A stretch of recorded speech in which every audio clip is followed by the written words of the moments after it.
Livro O Fruto de Suas Mãos, capítulo 8, parte 2. Número 3, a voz.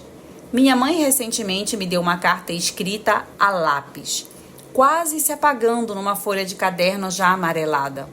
Havia enviado tal carta à minha avó em 1963, agradecendo pelos pijamas, lenços, meias e perfume que ela me enviara em meu aniversário de 11 anos. As últimas 6 linhas da segunda página estão cheias de sinais de carinho e menções a beijos e abraços. Vovó guardou minhas cartas e quando ela faleceu, minha mãe continuou a guardá-las. A caligrafia é boa, o conteúdo previsível e a forma era típica de cartas desse tipo. Nada realmente muito digno de ser preservado, porém a própria existência das cartas fala muito sobre algo que é bem mais importante do que as histórias que escrevi para minha avó. Meus pais me ensinaram a amar e respeitar minha avó. Isso significava escrever cartas de agradecimento quando recebiam um presente, bem como cartas com notícias de tempos em tempos.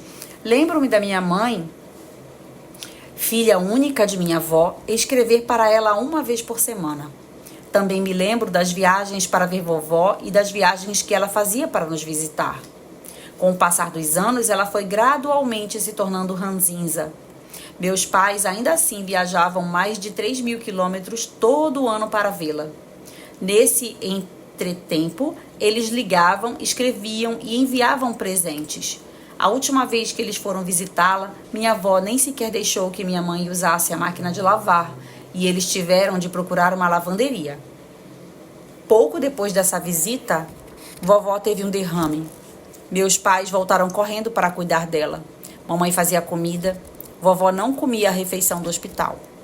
Após o derrame, ela ficou ainda mais antissocial do que nunca. Mamãe aprendeu a aplicar nela as injeções de insulina. Papai vendeu a casa dela, fretou um caminhão de mudanças e encheu com todos os pertences que ela tinha, levou tudo para Idaho e começou a se preparar para a chegada da sogra. Mamãe ficou até vovó estar bem o bastante para viajar e então vieram para a casa de avião. Mamãe e papai estavam vivendo em uma casa móvel enquanto construíam sua casa definitiva. Papai refez a parte térrea para que vovó pudesse ter um quarto próximo ao deles. Não foi nada fácil, mas Deus nunca prometeu que a obediência seria fácil. Ele prometeu bênçãos, graça e força, e isso foi o que ele concedeu. Meus pais haviam ficado livres para viajar, mas de repente tinham novamente uma responsabilidade de tempo integral dentro de casa. Inicialmente, vovó nem sempre era agradável, mas Deus começou a operar nela uma mudança maravilhosa. Embora sua fala continuasse distorcida e confusa, consequência do derrame, seu coração ficou límpido. Ela conseguia dizer algumas poucas sentenças inteligíveis. Isso não é lindo? Ele, falando do meu pai, é a coisa mais doce. Isso é maravilhoso. Ela se tornou uma doçura e uma alegria. Amava cantar e orar ou dobrar roupas. Sempre estava satisfeita com a comida e adorava assistir meu pai trabalhando lá fora. As flores eram um deleite para ela. Mamãe a mantinha bem vestida, com o cabelo sempre arrumado, bem como o quarto limpinho e organizado. Mesmo assim, algumas vezes era difícil para os meus pais. Eles sacrificaram alguns dos seus melhores anos, quando podiam estar viajando e desfrutando a vida. Ao invés disso, estavam desfrutando de vovó, levando-a para fazer as luzes de Natal ou desabrochar das flores. Quando falavam sobre a salvação, ela sempre respondia afirmativamente, embora suas sentenças fossem confusas. Deus, obviamente, interveio e trabalhou uma assombrosa mudança naquela vida. Ela não era mais a mesma mulher. Certa manhã, mamãe estava com vovó em seu quarto ensolarado. Vovó estava em sua cama quando de repente levantou a vista, sorriu e estendeu a mão. Então expirou. A princípio, mamãe pensou que vovó estava tentando alcançá-la, olhando para ela. Mas então ela percebeu que vovó estava provavelmente respondendo a outra presença no quarto. Ela havia estendido a mão e sorrido. Que gloriosa partida! O amor e o compromisso que os meus pais ensinaram muitíssimo à minha família sobre o que significa obediência. Deus foi honrado por meio da honra prestada à minha avó. Meus filhos também foram abençoados por meio dessa obediência, pois eles não somente conheceram a bisavó, mas viram Deus transformar uma velhinha amarga, que iria morrer solitária e desolada em um asilo, em uma senhora doce e amável. Eles viram o que uma família cristã faz com os membros mais idosos e viram a dificuldade e a inconveniência que acompanham o fruto da obediência.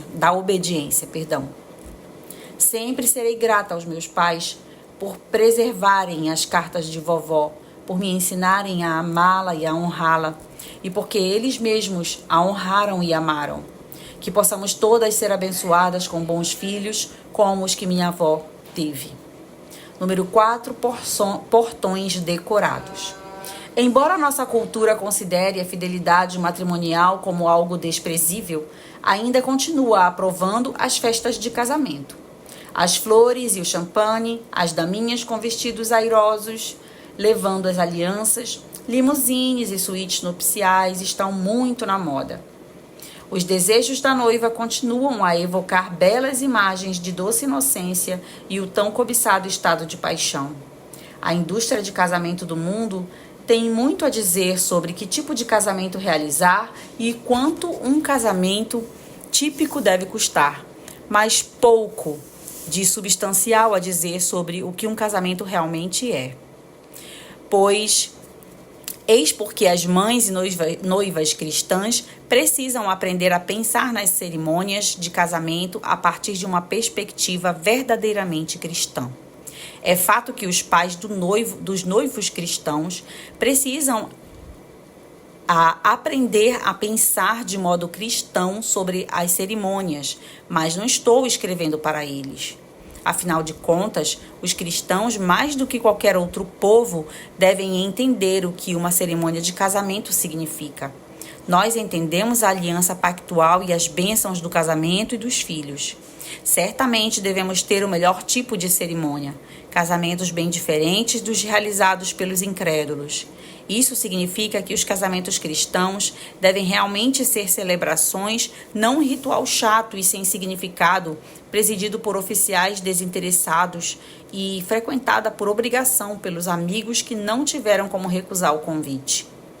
Os cristãos devem aprender a se regozijar no significado bíblico de uma cerimônia de casamento. Se não for assim, nossos filhos podem simplesmente fugir com a namorada e casar escondido, poupando tempo, dinheiro e trabalho a papai e mamãe. Se não entendermos o significado, então por que todo esse planejamento e gastos com uma cerimônia de 20 ou 30 minutos? Ao invés de seguir as indicações da moderna indústria de festas de casamento, os cristãos precisam examinar cada aspecto da cerimônia de um ponto de vista bíblico. Precisamos nos fazer algumas perguntas específicas sobre por que estamos fazendo as coisas de modo específico. Só para dar um exemplo, porque o pai está levando a filha pelo corredor? Em muitos casamentos, isso é algo que simplesmente acontece, mas que ninguém sabe o motivo. Os cristãos sabem que o pai está entregando a sua filha. Essa é, de várias formas, a parte mais significativa da cerimônia de casamento. Quem deu essa mulher àquele homem? O pai havia assumido a responsabilidade por sua filha, enquanto ela crescia em sua casa, e agora está entregando-a a um novo cabeça, seu marido, que assumirá a responsabilidade de protegê-la. Os cristãos não devem seguir as tradições culturais de maneira cega, mas muitas dessas tradições quanto às cerimônias de casamento têm fundamentos bíblicos. Antes de efetivamente iniciar o planejamento da cerimônia, é absolutamente necessário ter uma perspectiva bíblica da festa de casamento. Uma das primeiras coisas que devem estar óbvias é que as bodas são a entrada para o casamento. A cerimônia de casamento não é um fim em si mesmo. E o casamento, de fato, não é um fim em si mesmo. O casamento é um meio de servir e glorificar a Deus. As jovens que veem o casamento como seu objetivo principal estão tornando a cerimônia e o matrimônio um ídolo. Deus planejou que o casamento fosse um estado abençoado de serviço mútuo a Ele. As bodas são como um portão lindamente decorado em uma casa. A substância se encontra além do portão da casa. que é o relacionamento matrimonial entre marido e mulher. Manter essa simples e importante distinção nos protege da fascinação e atenção indevida pelo portão. O portão deve ser bonito, mas infelizmente algumas vezes o relacionamento sofre por causa da disputa sobre as cores das faixas e a lista de convidados. Nosso Senhor adornou com sua presença um casamento em Caná. Queremos que Ele esteja presente no nosso. Outra consideração importante sobre o planejamento da cerimônia é o papel da noiva, do noivo, dos pais. A noiva e o noivo são convidados de honra de uma grande festa realizada pelos pais da noiva. Quem está pagando pelo evento é quem decide o que irá acontecer. Em outras palavras, a noiva e o noivo devem render-se aos pais da noiva no momento das decisões sobre a festa. É claro que se o casal está pagando pela cerimônia, isso não se aplica. Na melhor das hipóteses, os pais também irão querer render-se à vontade do casal. Mas a postura do noivo e da noiva deve ser: papai e mamãe, que tipo de festa vocês querem nos dar? Essa atitude previne ressentimentos, sentimentos feridos e uma centena de outros problemas. Pequenas discordâncias podem tornar-se problemas de longo prazo. Muitos casais hoje pensam que podem tomar todas as decisões e que ao pai cabe apenas pagar a conta. Isso não é honrar pai e mãe. Uma cerimônia de casamento é uma oportunidade maravilhosa para os filhos honrarem e obedecerem a seus pais no momento em que deixam seus pais para estabelecer seu próprio lar. As bodas deveriam ser um momento de honrar os pais e a Deus, e não um período estressante de atritos, preocupações e infidelidade. Finalmente, o mundo busca nos tentar a querer a cerimônia mais perfeita do que qualquer outra na história. Essa tentação conduz a um desejo de sobrepujar todas as nossas amigas. Nosso casamento, ou o casamento da nossa filha, terá as daminhas mais bem vestidas, a cerimônia mais diferente de todas, a maior festa, a melhor música, etc. Isso nada mais é do que orgulho e cobiça. Isso é ver o casamento como um espetáculo, não como a celebração de um pacto. O foco não deve ser impressionar nossas amigas, mas honrar a Cristo e celebrar uma ocasião alegre com os nossos amigos e família. Devemos querer que nossas amigas desfrutem de um momento maravilhoso, não que fiquem impressionadas com o gosto requintado. Quando cristãos planejam e preparam cerimônias de casamentos, devem pensar e agir como cristãos. Devemos focar em Deus, o Criador do casamento, e honrá-lo em toda a nossa preparação e celebração, lembrando-se de que Ele nos honrou com o casamento como imagem da união entre Cristo e a Igreja.